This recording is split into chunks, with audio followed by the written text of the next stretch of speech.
Oh, hello. I was just reading this fascinating book on dragons. Dragons have had a critical impact on the evolution of Chinese and Eastern society since ancient times. But what are these dragons?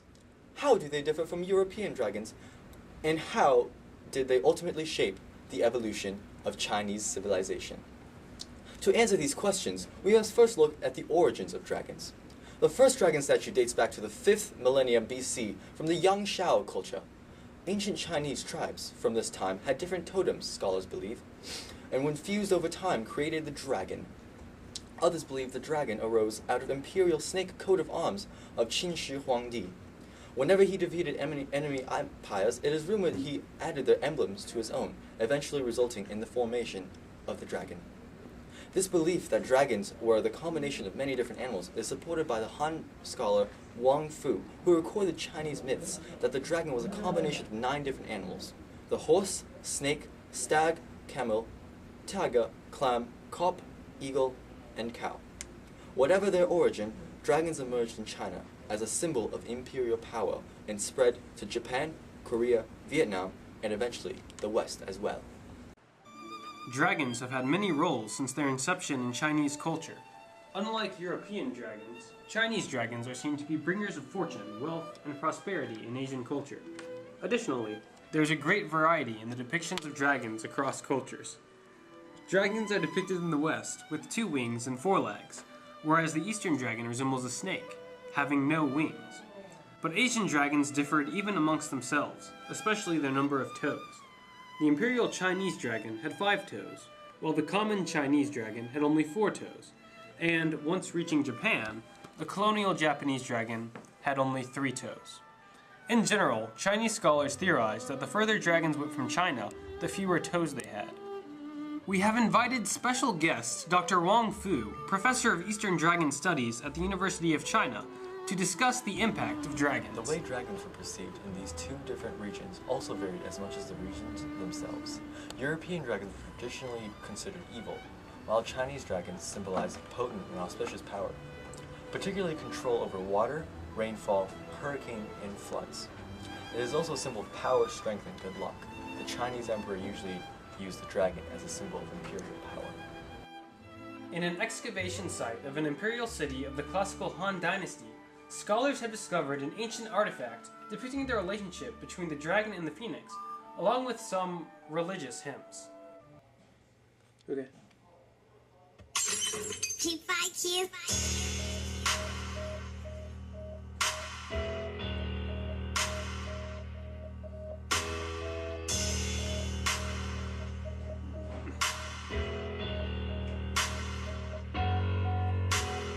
This right here is my dragon. Though he's nice, he'll kill you. Now, everybody pay attention. This right here is one big scary dragon. Big scary dragon. Big scary dragon. Big scary dragon.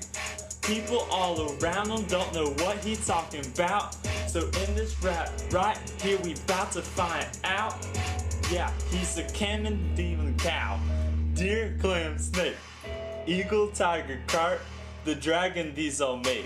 The misconceptions of him get him kinda mad, cause he protects the Buddhist thought and runs this world, get out the way. Asia's coming through, me and my dragon, we protect all of you. Ho, hating cause he looks so crazy. His 4-claw, 5-claw hands be running this country. When looking at him close, he represents imperial power and also runs the winds to see the nature and all flowers. In the beginning, he guarded rain from the Buddha. Then he was appointed to not only protect him, but all Buddhist things. Me, I am Wang Fu. I discovered the dragon. Fu. Everybody pay attention. This, I say, is one very nice dragon. Very nice dragon. Very nice dragon. Very nice dragon. Me, myself, and I created the symbol of our peace.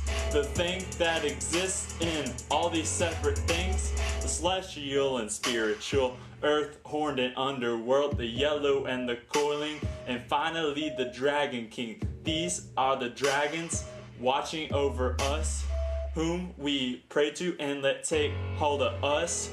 This right here is Buddhist thought in Japan, China, and Western thought. Even though these Westerners think dragons are evil, the dragon is the thing that keeps us from the devil.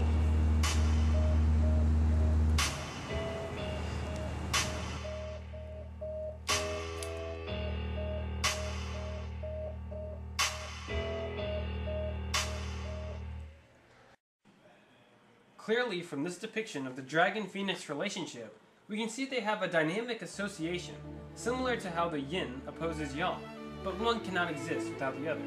It also shows how the dragon is often misinterpreted as an evil creature.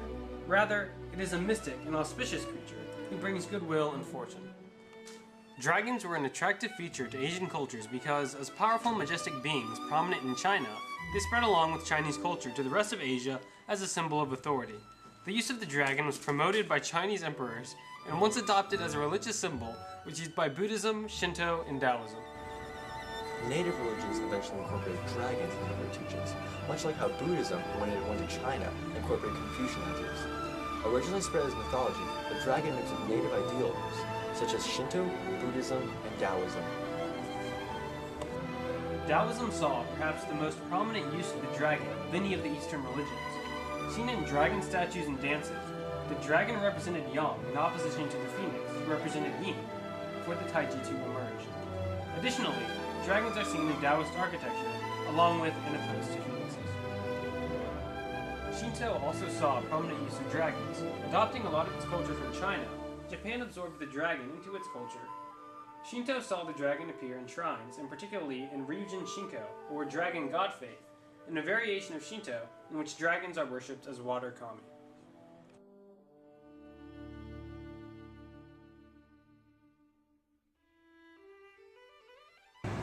Three, four.